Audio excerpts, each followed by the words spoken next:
want to show you my outfit. It's Aisha again. Look. It's called a galabaya, but this is a nice one. It's what well-to-do people wear. The fellahin, or the people of the land, they wear very pretty ones, but they're cotton. They used to be cotton. I don't know what they are now. And they're usually white for the men and really bright, vibrant colors for the women. And that's their national costume.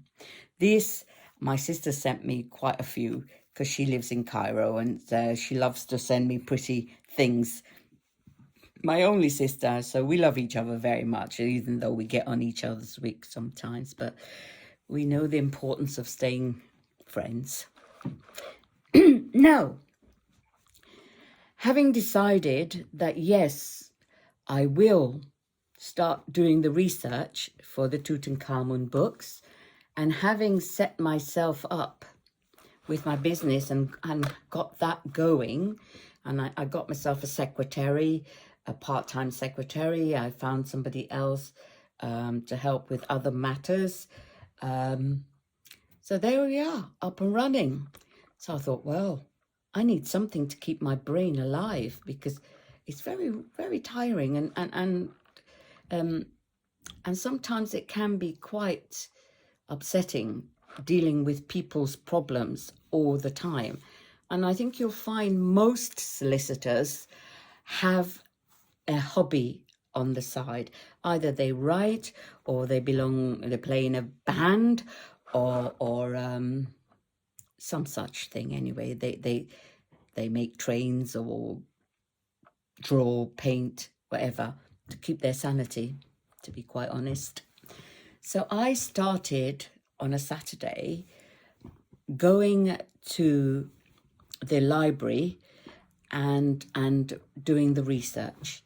I spent in total nearly 20 years doing research, because I'd research about, say, the religion. Then I think, well, what did people eat? What jobs did they do? How did they live? I mean, what work did they do?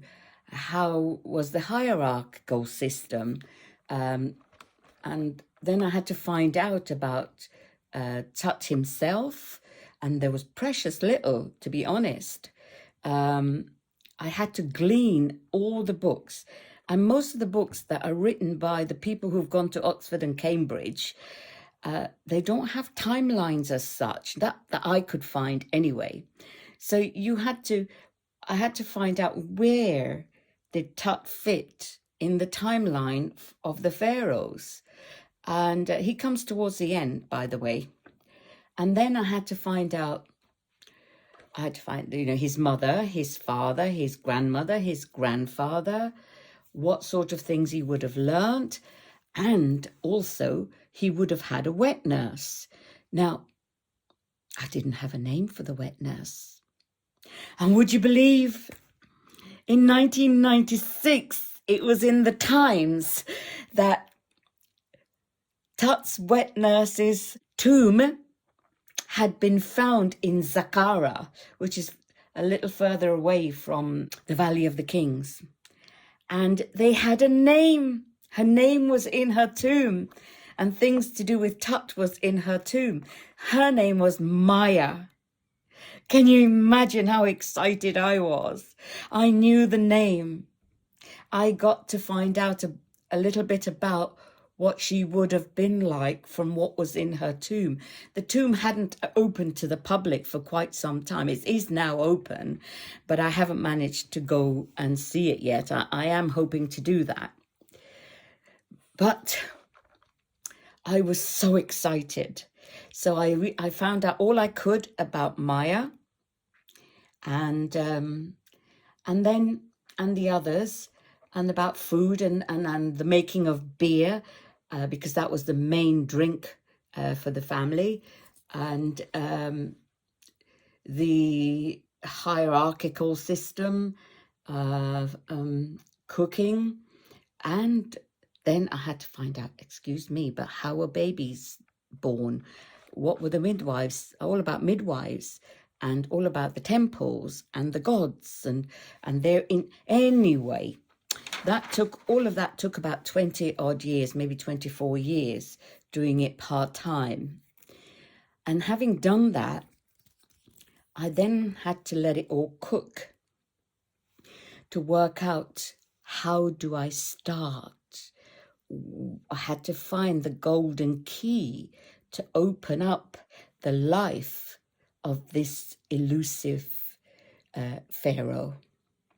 I did some research also, and I could not find any books that dealt with him as a human being, as a person in his own right, and about his life.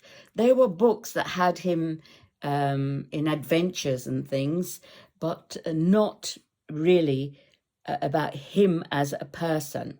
So I thought, well, I will have a niche that I'm hopeful that people will enjoy, and so far have enjoyed reading.